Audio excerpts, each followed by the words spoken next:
These brave characters, called high scalers, swung from the top of the canyon walls by a single rope on a bosun's chair, drilling, blasting, and chipping away at the rock. They worked the walls to their solid foundation to prevent the natural rock from falling on the workers below.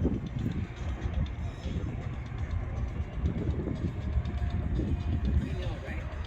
Yeah.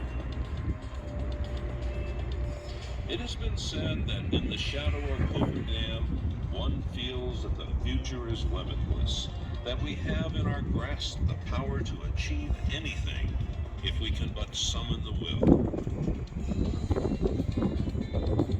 Thank you for coming and seeing one of the 10 most honored